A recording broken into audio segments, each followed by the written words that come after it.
नमस्कार दोस्तों, हमारे चैनल के अंदर आपका स्वागत है। दोस्तों, मकर संक्रांति हिंदू धर्म का सबसे बड़ा और इस साल का सबसे पहला त्यौहार माना जाता है। दोस्तों, जब सूर्य मकर राशि में प्रवेश करता है उसी समय के साथ ही अच्छे मुहूर्त की भी शुरुआत होती है। इसी के साथ ही दोस्तों व्यक्ति नए कार्य करना, नए प्रकार के किसी प्रकार का शुभ मुहूर्त निकलवाना, इसी प्रकार का कार्य मकर संक्रांति के बाद ही करता है।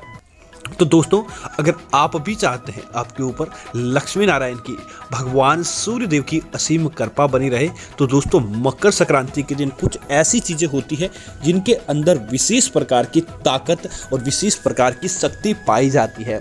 दोस्तों, अगर हम उन चीज़ों को आप स्वयं ग्रहण करते हैं या मकर संक्रांति के दिन खाते हैं तो निश्चित तौर पर दोस्तों आपका भाग्य खुल जाता है, आपकी किस्मत बन जाती है। तो दोस्तों, आज हम आपको बताने वाले हैं कि मकर संक्रांति के दिन आपको कौन सी चीज़ें ज़रूर खानी चाहिए जिससे साल भर आपके पास पैसा आता है और पैसे की किसी प्रकार की कोई कमी नहीं रहती है।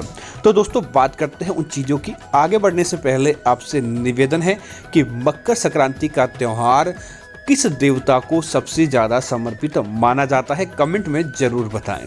तो दोस्तों, बात करते हैं उन चीज़ों की। दोस्तों, मकर संक्रांति संपूर्ण भारत में यह त्यौहार मनाया जाता है। कहीं पर लोहड़ी के नाम से, तो महाराष्ट्र में इसे मकर संक्रांति नाम से मनाया जाता है और संपूर्ण भारत में इसे मकर संक्रांति ही कहा जाता है। अलग अलग स्थानों पर अलग अलग चीज़ों का विधान है, लेकिन कुल मिलाकर संपूर्ण भारत में इस त्यौहार को दान से जोड़कर देखा जाता है और नदी स्नान से जोड़कर देखा जाता है। तो दोस्तों, बात करते हैं उन चीज़ों की। दोस्तों, मकर संक्रांति के दिन आपको सबसे पहले तो भगवान को तिल चढ़ाकर इसकी शुरुआत करनी चाहिए, क्योंकि दोस्तों तिल से मकर संक्रांति की शुभकामनाएं और मकर संक्रांति की शुरुआत मानी जाती है। तो दोस्तों, आप क्या करें कि गुड़ के साथ आप तिल की कुछ चीज़ें बनाएं, तिल के लड्डू बनाएं या तिल की कोई भी चीज़ बनाकर आपको इस दिन स्वयं परिवार के साथ ग्रहण करना चाहिए, ताकि आपको धन लाभ प्राप्त होगा और आपके जीवन के अंदर अच्छी चीज़ें देखने को मिल जाएगी। तो पहला तो काम यही करें कि तिल और गुड़ से बनी चीज़ें आपको इस दिन जरूर बनानी चाहिए और ज़रूर खानी चाहिए। दोस्तों, दूसरी चीज़ की बात करें तो मकर संक्रांति के दिन दोस्तों तेल जलाने का विशेष महत्व होता है। घर के अंदर इस दिन तेल जलाना अर्थात कि तेल को चूल्हे पर गर्म करके किसी प्रकार की सामग्री को बनाना बहुत ही अच्छा और पवित्र माना जाता है। ऐसा करने से भगवान शनिदेव की असीम कृपा मिलती है और साथ ही साथ दोस्तों सूर्य ग्रह जो आपकी कुंडली के अंदर कैसे भी स्थान पर हो उच्च स्थिति के अंदर आ जाता है। इसलिए इस दिन कच्चे तेल को जरूर जलाया जाता है। तब आप क्या करें, मकर संक्रांति के दिन तेल में किसी प्रकार की चीज़ें बनाएं, जैसे पकोड़े बनाएं, तेल में किसी प्रकार की चीज़ों को तले या तेल से जुड़ी कोई भी सामग्री बनाएं, आप स्वयं खाएं, देवी देवताओं का इसका प्रसाद चढ़ाएं और ज़्यादा से ज़्यादा गरीबों के मध्य तेल से बनी चीज़ें आपको बांटनी चाहिए। जिससे क्या होगा कि आपके घर के अंदर जो गरीबी है, किसी प्रकार की कोई नकारात्मकता है या फिर दोस्तों कोई आपका बनता काम बिगड़ जाता है, तो वह कार्य बनता है और आपको आपके कार्यों के अंदर अच्छी चीज़ें देखने को मिलती है।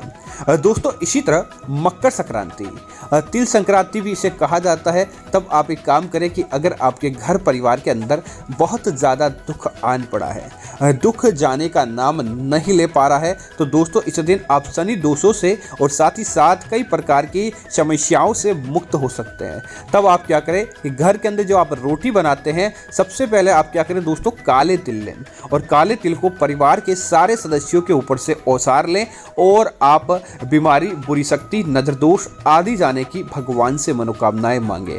उसके बाद पहले आटे के अंदर आप वह काले तिल जो आपने अपने माथे से ओसारे हैं वह तिल इस आटे के अंदर डाल दें और उसकी 4 आपको रोटियां बना लेनी चाहिए। इस हिसाब से ही दोस्तों आटा ले कि 4 रोटियां बन जाए।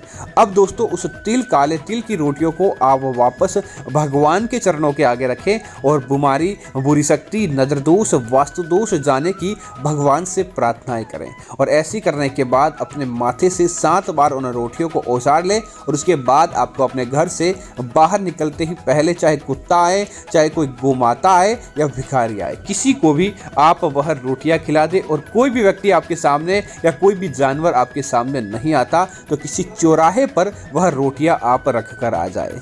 दोस्तों, जैसे ही इन रोटियों को कोई खाता है या जो इन रोटियों को कोई उठाता है, आपकी किस्मत चमक जाती है और समझ लीजिए कि आपका कार्य अपने आप ही बन जाता है। उसके बाद दोस्तों, आपको अपने घर का भोजन उस दिन ग्रहण करना चाहिए। पूरे साल भर गरीबी आपके पास नहीं फटकेगी और आपको जो चाहते हैं वह आपका कार्य होकर रहेगा। इसी तरह दोस्तों, एक काम और कीजिए कि अगर दोस्तों आपके घर परिवार के अंदर हमेशा कोई ना कोई कलह बनी रहती है, कलह जाने का नाम नहीं लेती, या घर के अंदर मांगलिक कार्य नहीं बनते हैं, या फिर घर के अंदर शुभ मौक़ों पर अक्सर परिवार के सदस्यों के मध्य मतभेद देखने को मिलता है, लड़ाई झगड़ा बढ़ जाता है, तब आप एक काम कीजिए कि आप मकर संक्रांति के दिन जो भी चीज़ बनाते हैं उसके अंदर एक चुटकी हल्दी या उससे भी कम, बस थोड़ी सी उसके अंदर हल्दी का अंश मिला दे। चाहे तिल की चीज़ बनाए, चाहे घर के अंदर सब्जी या फिर घर के अंदर रोटी बनाए या घर के अंदर कोई भी चीज़ बनाए, उसके अंदर हल्दी का हल्का सा अंश बना दे और उसके बाद आपकी उस परिवार के सारे सदस्य हल्दी को निमित्त करके इस दिन, क्योंकि दोस्तों सूर्य ग्रह को मजबूत करने के लिए हल्दी का भी विशेष महत्व रहता है और इससे गुरु ग्रह और सूर्य ग्रह के मध्य सामंजस्य बना रहता है। तब आपको कभी भी इस प्रकार की समस्याओं का सामना नहीं करना पड़ता। तो आप ऐसा करके उस दिन भोजन बनाएं और आप स्वयं ग्रहण करें, देखेंगे कि ऐसी समस्याएं आपके पास नहीं फटकती है। इसी तरह दोस्तों, अगर आपने लाख परिवर्तन कर लिया, न तो आपका पढ़ाई में भाग्य चला, न नौकरी में चला, न व्यवसाय में चला, और आप किसी न किसी रूप से अपनी किसान हैं तो अपनी फसल को लेकर दुखी रहते हैं, तब आपको मकर संक्रांति के दिन दोस्तों एक काम जरूर करना चाहिए। 7 प्रकार के अनाज लें।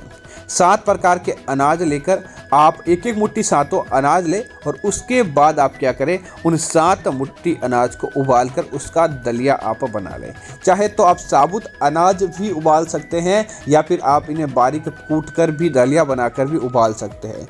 इन्हें उबालने के बाद दोस्तों इसके अंदर गाय का घी 1 चम्मच घी डालें और साथ ही साथ इसके अंदर गुड़ और शक्कर हो तो अच्छी बात है, अन्यथा गुड़ मिलाएं, सबसे उत्तम रहेगा।